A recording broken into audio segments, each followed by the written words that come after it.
the name of the Father, and of the Son, and of the Holy Spirit.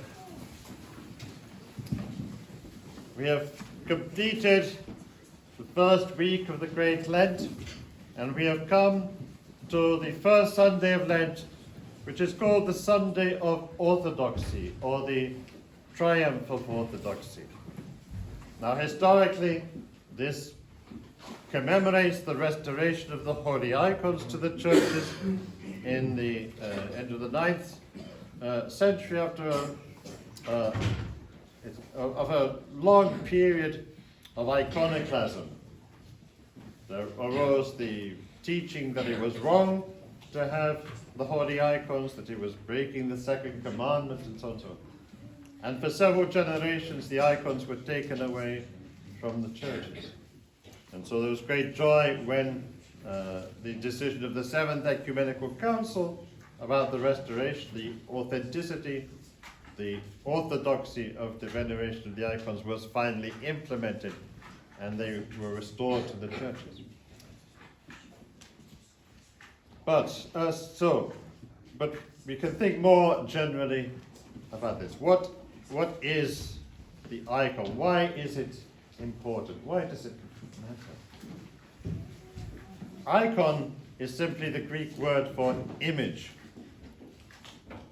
And we have images everywhere. You open your phone, you walk down the street, you switch on the television, images are everywhere. What is important to understand is that there are different kinds of images. There are images which we encounter in our daily life, some of which are neutral, some of which are informational, but many of which are specifically designed to generate a response in us. Like advertising to generate a sense of lack, of needing something, or to be greedy, to want more and more. The newest, the latest, the biggest, the best, whatever it is. The even darker kind of images which excite carnal passions. And we may say that these images are the devil's icons.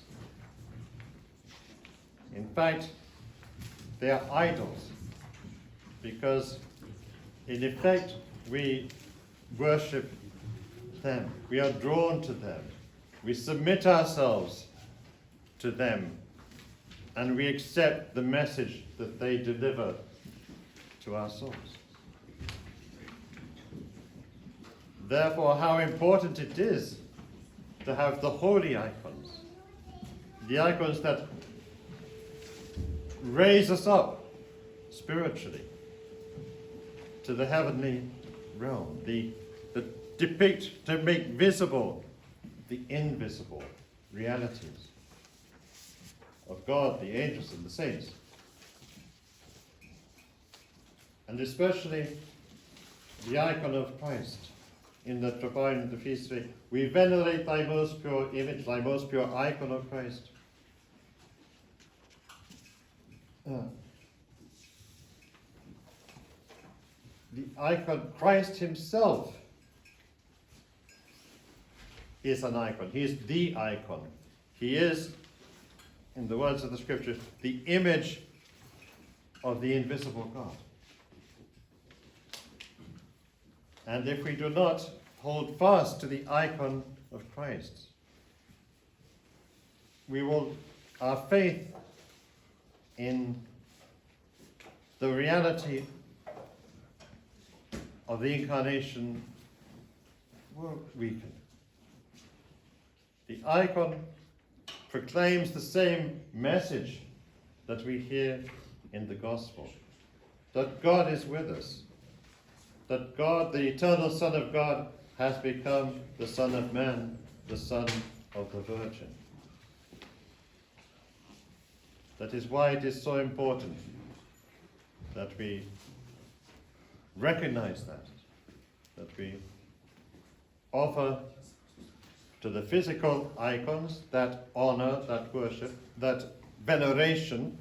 It's an important distinction in English between worship and veneration. We offer the veneration to the icon, which expresses our worship of Christ, the image of God.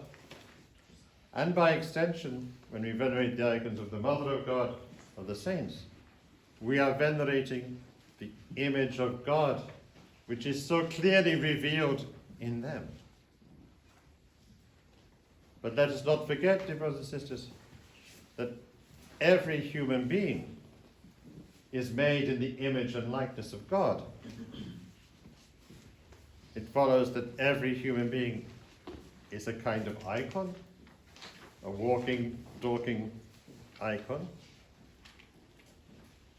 And it makes no sense if we will piously venerate the holy icons in the church and then despise or behave badly to the icons who are walking around, standing next to us. It's all part and parcel of the same thing, of the same love for God, the same veneration of the holy image of God, which is in each and every one of us. May this thought accompany us as we pass through the time of the Great Lent. Let us close our eyes to the idols, to the devil's iconography, and worship the image of God, which is in each and every one of us.